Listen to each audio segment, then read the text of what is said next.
A new season of Real Time with Bill Maher premieres this Friday, January 14th on HBO. Please welcome Bill Maher! I was so excited that you were here that I screwed up the joke. You don't watch football. I don't really Jay. watch a lot of No, football. you don't do anything American. I don't do anything American. I work on cars. That's very American. There you are. Now, I want to ask you about, about the holidays. Holidays, another thing you probably don't do. I don't do it either. We're both. I do the holidays. We do the tree, the whole deal. Well, we're both orphans. We don't have any kids. Well, I know, that's true. I don't have any kids. But my wife, we put the tree up. We do the whole house I up. caroled this year, Jay. You Christmas carol? Well, yes. I did War on Christmas carols. Wow. Did you do non-denominational Christmas carols? Yes, we sang, "Oh, Come, All Ye Faithless." You know that. Wow. Oh, come, all ye faithless. Wow. I saw Mommy kissing Rachel Maddow. Wow. Another one. Wow. A Little Town of Amsterdam. Wow, a little town of... These are my Christmas carols. Now, I want to ask you about, I haven't seen you since the midterm. You know, Christine O'Donnell was here as a guest. She was almost a senator. You were the one that outed her as a witch. Have you seen her I just played the tape. Right. I didn't, you know. No, it's funny. Yes, she was almost a senator. Isn't that funny? If you had asked me in the 90s, maybe that's on your card, too. Yeah. I don't have any of that. If you had asked me who I thought among my old politically incorrect guests would be almost a senator, I would have guessed Danny Bonaducci and the Snapple lady before I got to Christine O'Donnell. Now, so you haven't talked to her since this whole... No, she has a restraining order against me. Oh, she's mad. Well, she's mad at me. She's mad, okay. That's okay. Now, what do you think of the new Speaker of the House, John Boehner? Where are you there? Oh, love him, Jay. Yeah.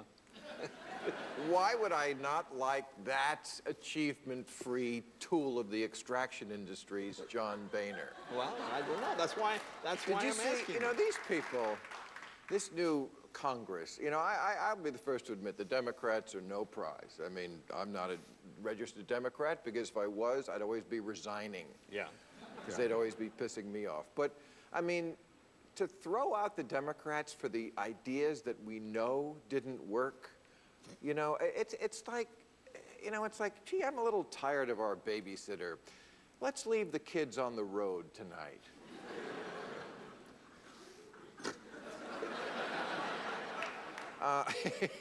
You're onto something there, Jay. Yeah, it's a tough crowd. But did you see him on 60 Minutes, John Boehner? Because, you know, we're supposedly just had this election where people were very upset about the debt. Are you upset about the debt? People are very upset. Right. Have you heard about the debt? No, the crowd is going, what? What happened? What? Not your debt, the country's debt. Yeah. And you know, Leslie Stahl asked him about this, and he says, you know, she says, what are you going to cut? He says, how about, you know, like he's got a big hand to play here, how about we start cutting Congress? I'm going to cut my office 5%. Morons. You know, are you kidding? We have a $14 trillion debt. Right. But cutting back on the Post-it notes and the paper clips around the office. You know how much this adds up to if they cut off the congressional offices? He said this, 25 million. Right. Do you know what percentage 25 million is of 14 trillion? Either do I, because it's such a small number, no one could possibly calculate it. Exactly. This is like... That's always my favorite, too, when they give up the limo and they take their own car. I'm going to save the government money, but I'm driving my '63 Ford Falcon in every day. By golly, and save your take on this tragedy in Arizona, this gunman shooting. I mean, you always have an interesting perspective on these things. Well, I mean, first of all, you know, we're going to have to hear from the NRA a lot about how this shouldn't stop anything that they want to do.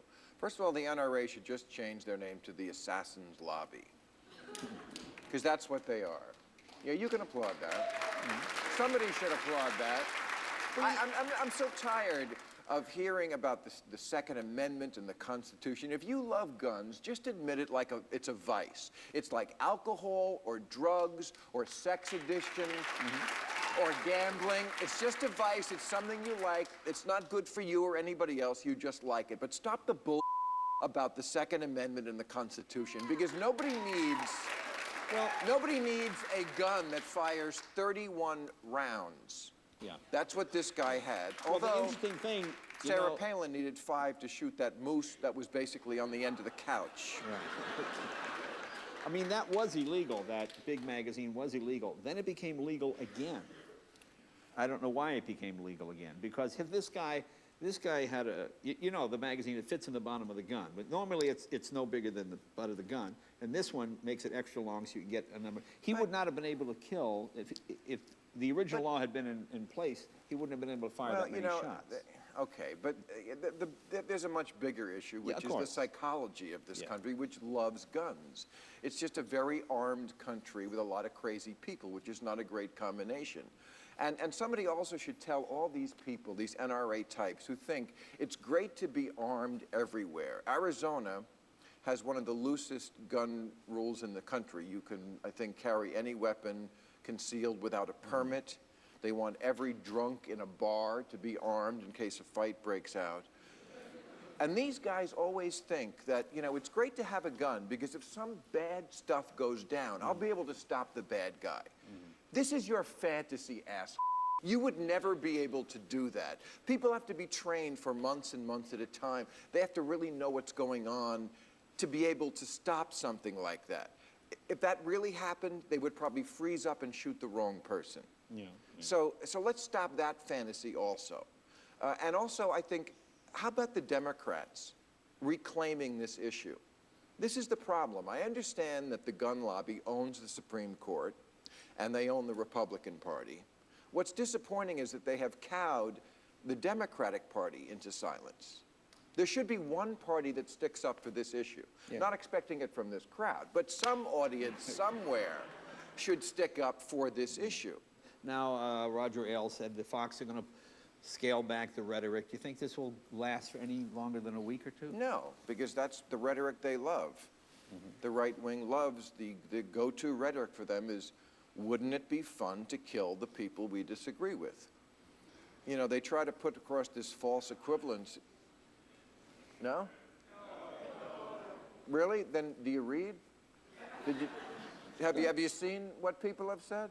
Have you seen what Sarah Palin says? You know, she talks about don't retreat, reload. She says it like a pull toy that's broken. Every 5 minutes she says this. Michelle Bachmann said she wants Minnesotans armed and dangerous. Alan West, a new congressman, said he wants his opponent to be afraid to leave the House. Left-wingers don't talk that way. And also, left-wingers, even if they do sometimes make a gun analogy or something, their audience isn't hysterical. They're already talking, the right-wingers, to people who are hysterical and are irrational and are highly armed to begin with. Newt Gingrich, and by the way, among the right-wing douchebags I hate him the mostest, because he says things. He said the Obama administration is as much a threat to us as were the Nazis and the Soviet Union. Yeah, it's ridiculous. Now, it's not just ridiculous, but when you characterize the opposition, the political opposition, is not just the opposition, but the enemy. The Soviet Union and the Nazis were our enemies. Of course, you're going to have borderline people who go and take this over the line. So stop telling me that the left and the right are both crazy. Yes, there are crazies on the left. But they're not the same. They're not gun crazy. They're not violent crazy. Who goes to gun shows? Who is for the war in Iraq? Who's part of militias? You know, when you hear the phrase armed compound in a secluded rural area, what is that? A bunch of Democrats? Is that Dennis Kucinich out there? I don't think so. Sorry you asked? No, I'm not sorry. No, I'm not sorry. No, I'm not sorry, because But the Democrats need to reclaim patriotism. That is what they should do. You know what? Paying taxes, patriotic. Wanting health care for every American, that's patriotic. Supporting our troops by getting them out of these pointless stalemates overseas, that's patriotic. And stopping people from carrying assault rifles in public, patriotic. Well, you premiere on the 14th. Is that this Friday? That's right, and that will be my theme this year, Reclaiming America on the 14th. Bill, always fascinating to have you, my